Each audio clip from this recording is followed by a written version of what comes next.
大家好，中文点到了。ကဲဒီနေ့老师အရင်ကြိုက်တဲ့အစားအစာတစ်ခုဖြစ်တဲ့ hot pot hot pot ကိုတရုတ်လို火锅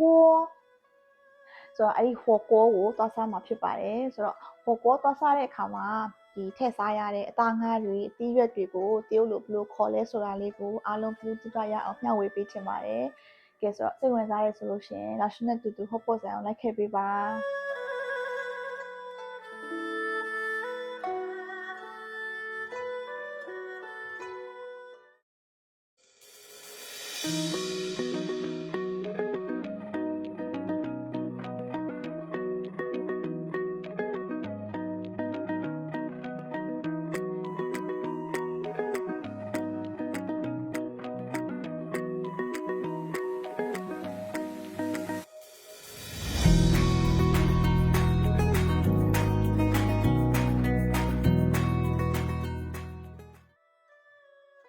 ပထမဆုံးအနေနဲ့အမဲသားလွှာ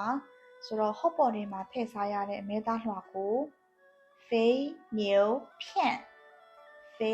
နောက်တစ်ခုကတော့ဒါဝက်သုံးထပ်သားလွှာပေါ့နော်ဝက်သုံးထပ်သားလွှာကို五花肉片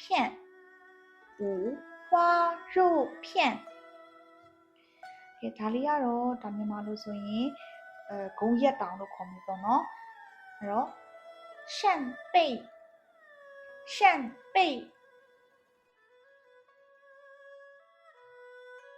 ကဲနောက်တစ်ခုဒါလေးကကင်းမွန်ကို鱿鱼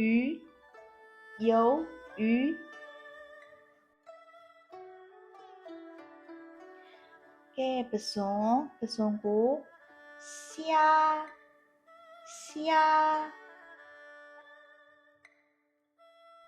ကဲဒါကတော့ဒါကနန်းချောင်းလို့မြန်မာလိုခေါ်မှာပေါ့နော်ကနန်းအသားချောင်းပေါ့အဲ့တော့ကနန်းကို蟹肉棒ကဲနောက်တစ်ခုဒါက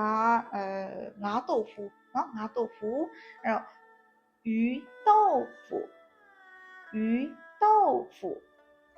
ကဲဒါကြတော့မြန်မာလိုငါးအသားလုံးပေါ့လေအဲ့တော့鱼包蛋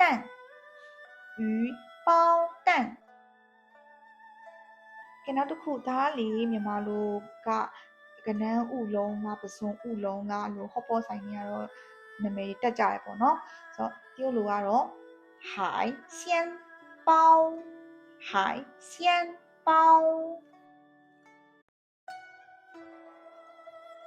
ကဲဒါက cheese ball cheese ball ကို起司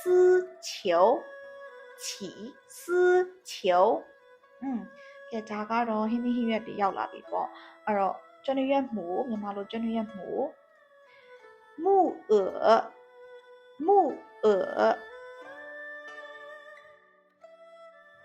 ကဲဒါလေးကတော့ baby corn ပြောင်းမှုအသေးပေါ့နော်ပြောင်းမှုအသေးကို玉米笋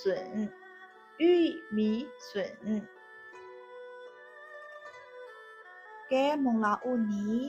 အဲ့တော့မုံလာဥနီကို胡萝卜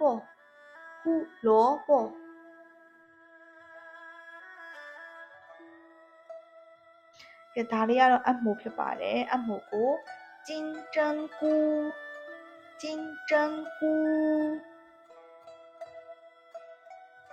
ကဲဒါကတော့မြန်မာလိုခေါ်ရင်ထိုင်ဝမ်မုံဟင်းလို့ခေါ်မှာပေါ့နော်အဲ့တော့ဒီမုံဟင်းကို油菜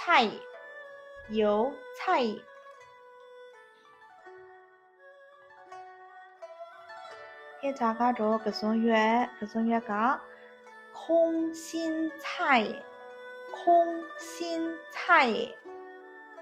ကဲနောက်ဆုံးမှာတော့ hot pot နဲ့တွဲဖက်ပြီးစားရတဲ့ sauce ကိုဘယ်လိုခေါ်လဲအဲ့တော့ sauce ကို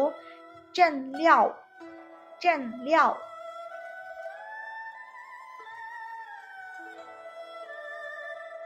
ဲဆိုတော့ဒီနေ့လာရှင်းပြောရတဲ့အခေါ်အဝေါ်လေးတွေကိုအားလုံးလည်းပြုစုရမယ်လို့မျှော်လင့်ပါတယ်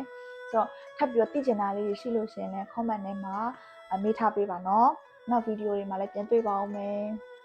再见